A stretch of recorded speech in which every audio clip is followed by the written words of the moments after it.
শেখ হাসিনা যে পরিমাণ নৃশংসতা এদেশের শিশু কিশোরদের আপামর জনসাধারণের উপর চালিয়েছে, হত্যাযজ্ঞ চালিয়েছে, তা পাকিস্তানের নির্মমতার চাইতেও বেশি।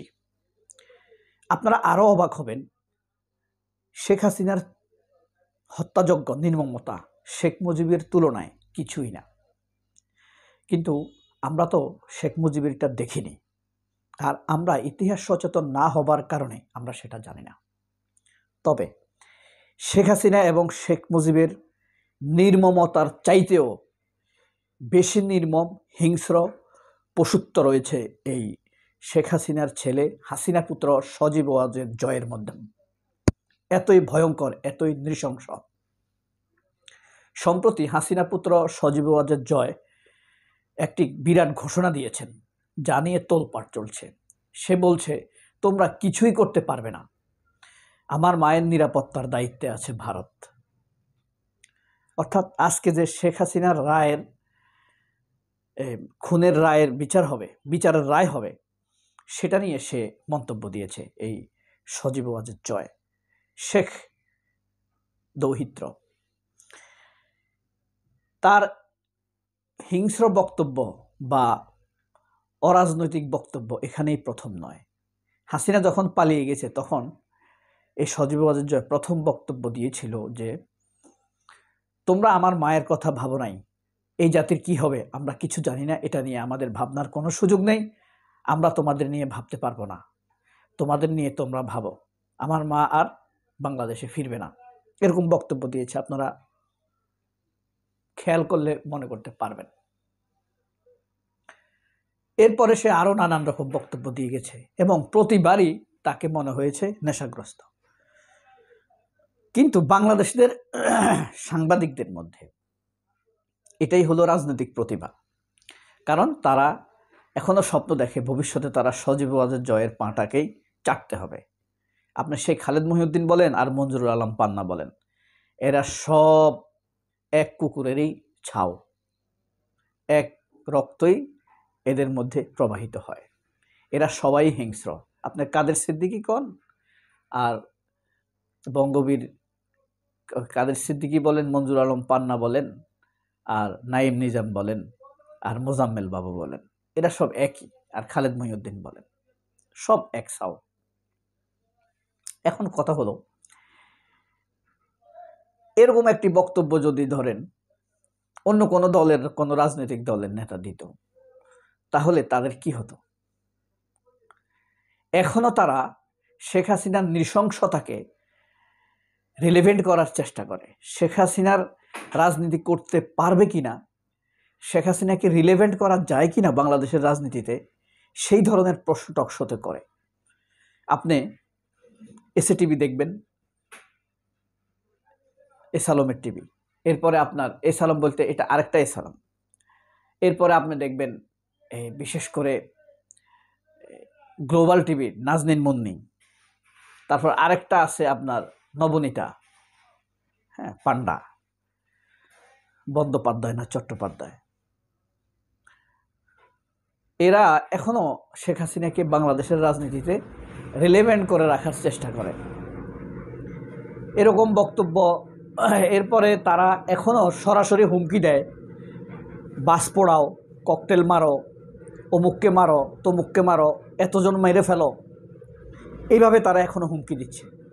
অর্থাৎ শেখ হাসিনা পালানোর আগে যেভাবে মানুষকে মারার জন্য সে তৎপর ছিল, সে পালিয়ে যাবার পরেও মানুষকে মারার জন্য তৎপর। পালিয়ে যাওয়ার আগের শেখ হাসিনা আর পালিয়ে যাওয়ার পরের শেখ হাসিনার মধ্যে ন্যূনতম কোনো পার্থক্য কি আসলে আছে? আপনি কি দেখতে পান? তখনও সে মানুষ মারার নির্দেশ দিত, এখনও সে মানুষ মারার নির্দেশ দেয়।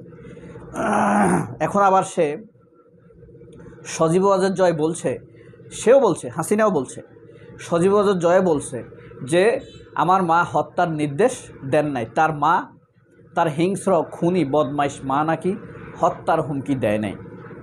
অথচ ঢাকার যে মেয়র বানাইছে যে এই যে ফজলিন উত্তাপস, তার সাথে যে কথোপকথন হয়েছে শেখ হাসিনার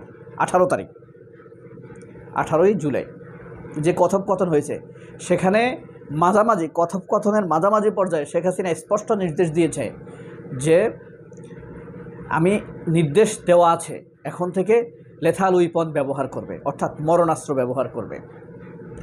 এবং এটা আপনি হয়তো ভাবতে পারেন কেউ একজন বলছে এআই দিয়ে করাইছে, এটা শেখ হাসিনার না। শেখ হাসিনাও বলছে এটা শেখ হাসিনার না। শেখ হাসিনার পোলা সজীব ওয়াজেদ জয় সেও বলছে এটা শেখ হাসিনার না। কিন্তু দেখেন এই কথোপকথনটা রেকর্ডটা আপনার বিবিসিতে পাঠানো হয়েছে। বিবিসি তাদের ফরেনসিক টেস্ট করছে। ফরেনসিক টেস্ট কীভাবে মারাত্মকভাবে ফরেনসিক টেস্ট করে বিদেশিরা, তার আগের 100টি বক্তব্যের ধাপ শুনবে, তারপরে তার নিঃশ্বাস, পালস, কথার পজ বুঝছেন তো, মানে কথার মাঝে আমরা থামি না, দাঁড়িয়ে কমা দেই না, পলস পালস এগুলা সব বিশ্লেষণ করবে, স্টাইল বিশ্লেষণ করবে। পালসের পরে সে কিভাবে আবার কথাটা শুরু করে সব বিশ্লেষণ করবে। বিবিসি এই সব বিশ্লেষণ করে দেখেছে এই বক্তব্যটি শেখ হাসিনার।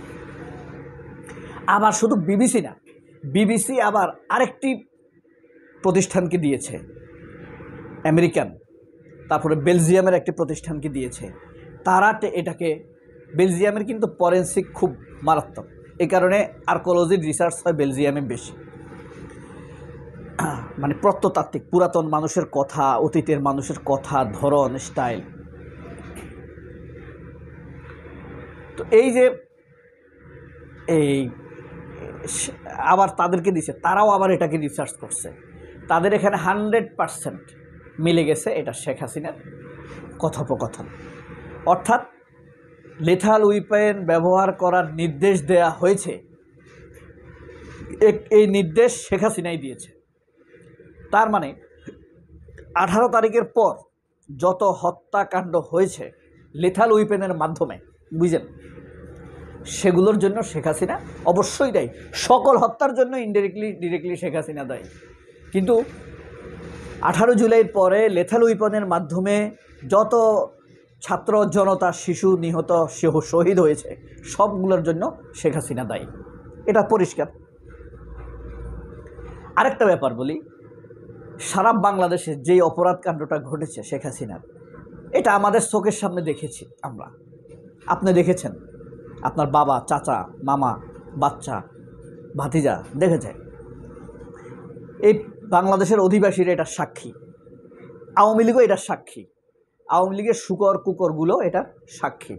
এখন আল্লাহ যদি তাদের চোখে পর্দা দিয়ে দেয়, কানে খিল মেরে দেয়, অন্তরে মোহর মেনে দেয়, ওই যে একটা কোরআন শরীফে একটা আয়াত আছে আপনার, খাতামাল্লাহু আলা কুলুবিহিম ওয়া আলা সামিহিম ওয়া আবসারিহিম গিশাওয়াতুন ওয়া লাহুম আযাবুন আযীম।